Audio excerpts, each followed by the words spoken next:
యేసు నిజంగా ఈ భూమి మీద జీవించాడా? బైబిల్‌ని ఆధారం చేసుకుని క్రైస్తవులు యేసును విశ్వసిస్తారు, ప్రకటిస్తారు. అయితే యేసును నమ్మని కొందరు నాస్తికులు, ఇతర మతాల వారు యేసు అనే వ్యక్తి కేవలం ఊహ అని, క్రైస్తవులు కేవలం బైబిల్‌ని ఆధారం చేసుకుని గుడ్డిగా నమ్ముతున్నారు అని అంటూ ఉంటారు. మరికొందరు యేసు ఈ భూమి మీద జీవించాడు కానీ శిలువ మీద మరణించలేదు అని కూడా అంటూ ఉంటారు. బైబిల్‌లో యేసును గురించి, ఆయన శిలువ మరణాన్ని గురించి క్రొత్త నిబంధనలో ప్రస్తావించబడింది. అయితే ఇవే మాటల్ని రుజువుపరచడానికి చరిత్ర చాలా ఆధారాలు చూపిస్తుంది. వాటిలో కొన్నింటిని చూద్దాం.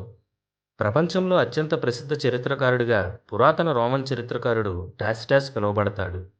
ఈయన యేసు జీవితంలో అత్యంత ముఖ్యమైన సంఘటనల గురించి యానల్స్ అనే అతని రచనల్లో రాశాడు. రోమన్ గవర్నర్ పొంతియస్ పిలాతు కాలంలో యేసు సిలువ వేయబడ్డాడు అని రాశాడు. ఆ కాలంలో రాజుల గూర్చి మరియు ముఖ్యమైన సంగతులను గూర్చి మాత్రమే చరిత్రలో రాయబడేవి. పైగా ఇది పిలాతు యొక్క చారిత్రక ప్రస్తావన కాబట్టి అతనికి యేసు మరణానికి సంబంధం ఉంది అనేది ముఖ్యమైన మరియు వాస్తవమైన విషయం. యేసు భూమి మీద జీవించాడు అనడానికి చరిత్రకారుడైన టాసిటస్ రచన ఒక ఆధారం. మొదటి శతాబ్దానికి చెందిన రోమన్ యూదు చారిత్రకారుడైన ఫ్లావియస్ జోసఫస్ రచించిన యాంటిక్విటీస్ ఆఫ్ జూస్లో యేసును గూర్చి మరియు అప్పటి క్రైస్తవులను గూర్చి ప్రస్తావించబడింది.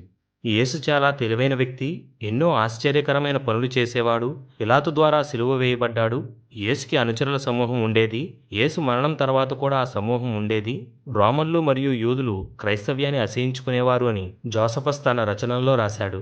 జోసఫస్ రచన యేసు మనుగడకు మరొక ఆధారం. టాసిటస్ కానీ జోసఫస్ కానీ క్రైస్తవులు కారు.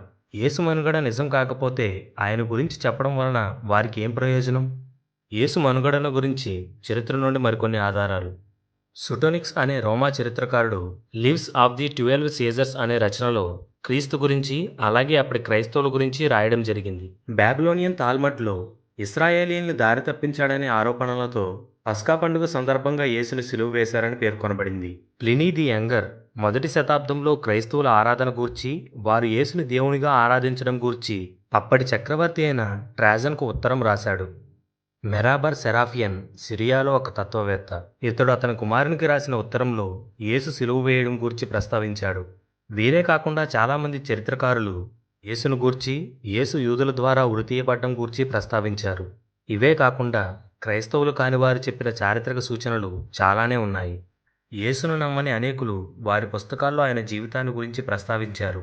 సర్వ మానవాళి కోసం ప్రాణాలు పెట్టి రక్షణ తెచ్చిన యేసుక్రీస్తు జననానికి, మరణానికి చరిత్ర సాక్ష్యంగా నిలిచింది. ఎవరు అంగీకరించినా అంగీకరించకపోయినా సత్యం అసత్యంగా మారదు.